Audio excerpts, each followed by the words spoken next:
नमस्कार, आप देख रहे हैं ABP अनकट और मैं हूं आपके साथ आदर्श सिंह। इस वक्त हम बिहार के सीतामढ़ी जिले के सिंघवाहिनी गांव में मौजूद हैं। अब आप ये सोच रहे होंगे कि आखिर हम इस गांव में क्यों मौजूद हैं और आपको क्या दिखाना चाहते हैं। दरअसल हम आपको एक मुखिया की कहानी बताना चाहते हैं। एक मुखिया अगर चाहे तो अपने गांव की तस्वीर और तकदीर कैसे बदल सकता है, इसकी एक वानगी आपको दिखाना चाहते हैं।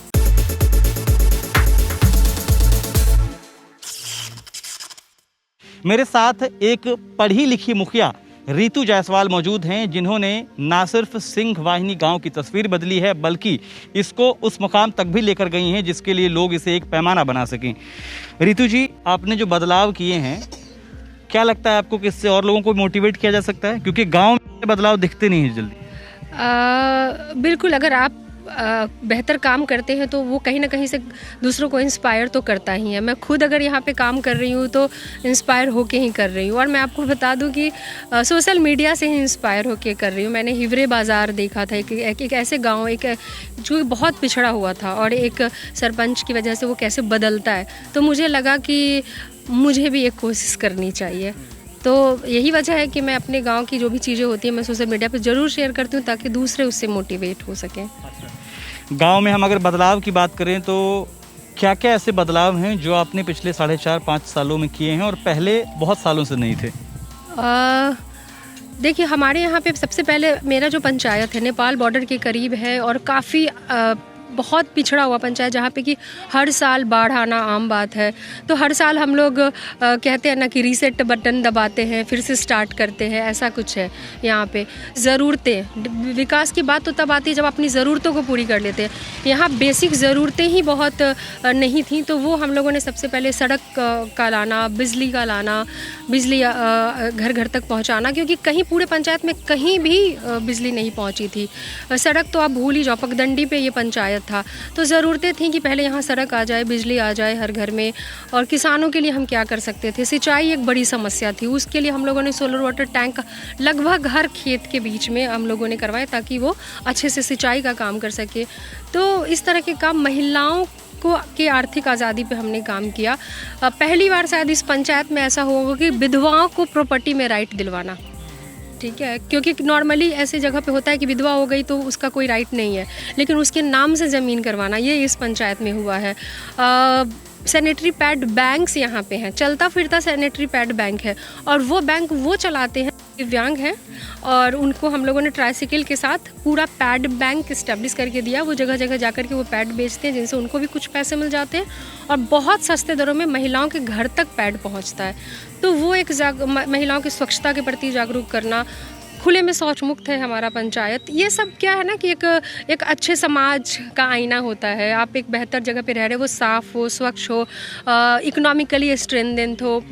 तो ये मुझे नहीं लगता है कि जो जितना मुझसे मतलब हम लोग कर पाए, इवन मैं नहीं कहूँगी, मतलब हम पंचायत के लोगों ने मिल करके बदलने का काम किया है पंचायत। मैं तो पहली बार ऐसे किसी मुखिया से मिल रहा हूँ जो गाँव के मुखिया के रोल में हो और पढ़ा लिखा हो और उसको क्या सही है क्या गलत है उसकी जानकारी हो। जब आप कहीं जाती हैं, मान लीजिए आप फर्स्ट टाइम किसी अधिकारी से मिलने जाती हैं, तो उनके मन में मुखिया की अलग छवि होती होगी, और आपसे मिलने के बाद फिर क्या बदलाव होता है, रिएक्शन क्या होता है? वो थोड़ा सा आश्चर्य वाला होता है, अच्छा मुखिया है, अच्छा ये भी जानकारी है उन्हें, अच्छा ये भी पता है। तो ये रिएक्शन मुझे मिलता है, लेकिन फिर अब धीरे धीरे ब्लॉक या जिला वो यूज टू हो गए हैं मुझे ले करके। लेकिन जो नए अधिकारी होते हैं उनके चेहरे पे वो आश्चर्य तो दिखता है। ट्विटर पर मैं आपको देख रहा हूँ, आप खासी एक्टिव हैं और वेरीफाइड अकाउंट है आपका। जनरली वेरीफाइड अकाउंट बहुत लोगों की उम्मीद होती, सपना होता है कि वेरीफाइड अकाउंट आप चलाती हैं। ये जो लोग देख रहे हैं, चूँकि इसमें बहुत सारे युवा भी होंगे, बहुत सारे दूसरे वर्ग के लोग होंगे, जनरली कोई नहीं कहता होगा कि भैया आप गाँव में मुखिया बन जाइएगा, जाके नहीं कहेगा कोई। क्या आप कुछ कहना चाहेंगे सीधे उन युवाओं से, अगर आप कुछ बदलाव देखती हैं और कुछ बदलना चाहें? देखिए, मैं ये कह सकती हूँ कि आप ये बिल्कुल ना सोचें कि मुखिया है तो वो एक मुखिया मतलब कोई पिछड़े जगह से है या पिछड़ापन का क्या कह सकते हैं प्रतीक है, ऐसा कुछ नहीं है। मुखिया भी सेलिब्रिटी हो सकता है, मुखिया भी फेसबुक, इंस्टा, ट्विटर हैंडल कर सकता है, और मुखिया का भी ट्विटर या फेसबुक या इंस्टा वेरीफाइड हो सकता है, और उसके भी फॉलोअर 3 लाख 4 लाख हो सकते हैं, और उसके व्यूज़ भी करोड़ों पार कर सकते हैं।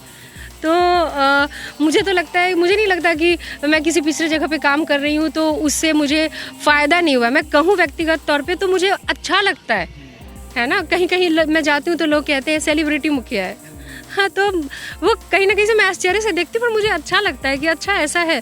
तो मैं उन यूथ के लिए कहना चाहती हूँ कि जिनको गांव में कोई फ्यूचर नज़र नहीं आता है, तो हमें लगता है कि अगर आप वाकई में कहीं कुछ करना चाहते हैं, बदलाव के लिए काम करना चाहते हैं, या राजनीति में भी सक्रिय रूप से आप आना चाहते हैं, तो आप ये ना देखें कि आपको सीधा एमएलए या एमपी के तौर पे आना चाहिए।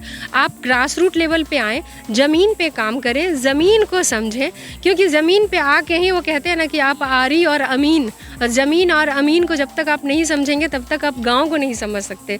तो जब तक आप गाँव को नहीं समझ सकते, मुझे नहीं लगता कि आप कुछ भी सही तरीके से, चाहे वो पॉलिटिक्स के रूप में ही क्यों ना हो, अगर आपको पॉलिटिशियन ही बनना है तो भी मुझे लगता है कि आप जो सबसे निचली इकाई है पंचायत, वहाँ से आप कंटेस्ट करें, वहाँ जीते, वहाँ पे अपने आप को प्रूफ करें। और यकीन मानिए बहुत अच्छा मंच है पंचायत। बहुत सही बात आपने कही है कि ज़मीन और अमीन का फ़र्क जब तक युवाओं को समझ नहीं आएगा तो शायद वो बदलाव नहीं होगा। एक आखिरी सवाल मैं आपसे पूछना चाहता हूँ, चूँकि आपकी लाइफस्टाइल 4.5 साल 5 साल पहले ऐसी मेरे ख्याल से नहीं रही होगी, वहाँ से उस लेविश लाइफस्टाइल से दिल्ली के किसी जिम से लेकर और गांव के खेत तक का सफ़र कैसा रहा और बदलाव कैसे इसको मतलब अडॉप्ट कैसे किया आपने? हाँ, दिल्ली हौज खास में रहती थी, और जैसे होता है जो दिल्ली में जो रहते हैं या बड़े जो ऑफिसर्स की वाइफ का जो रहता है, उससे मैं बिल्कुल अलग नहीं थी। Blue jeans white shirt favourite था मेरा, अब सब कुछ चेंज हो गया है। तो वो लेकिन एक सुकून जो कहते हैं ना, जो गांव में आकर के काम करने से मिला, जो दूसरों के चेहरे पे जो हंसी जो आती है या खुशी जो आती है, उससे जो सुकून मिला वो मुझे गाँव में आकर के मिला। तब मैं अपने लिए मुस्कुराती थी, तब मैं अपने लिए हंसती थी, ठीक है। पर गांव में आने के बाद मुझे लगा कि दूसरों के चेहरे पे जब आप मुस्कान लाते हैं और दूसरों की ज़िंदगी में अगर आप बदलाव का कारण बनते हैं, उससे बड़ी खुशी और उससे बड़ा सेटिस्फेक्शन तो कुछ हो ही नहीं सकता। हमसे बातचीत करने के लिए रितु जायसवाल जी हैं और बिहार के सीतामढ़ी के सिंहवाहिनी पंचायत की मुखिया हैं। इससे पहले ही शायद आपने कभी देखा होगा कि किसी न्यूज़ प्लेटफॉर्म पर आपको ये दिखे कि किसी मुखिया के बारे में हम आपको बात कर रहे हैं। अगर आपको वीडियो पसंद आए तो लाइक करें, कमेंट करें, शेयर करें। अगर आप चाहते हैं कि बिहार चुनाव के दौरान या फिर बिहार से जुड़े किसी दूसरे मुद्दे पर हम एबीपी अनकट पर बात करें तो उसके लिए भी हमें कमेंट कर जानकारी दें। शुक्रिया। एबीपी न्यूज़ आपको रखे आगे।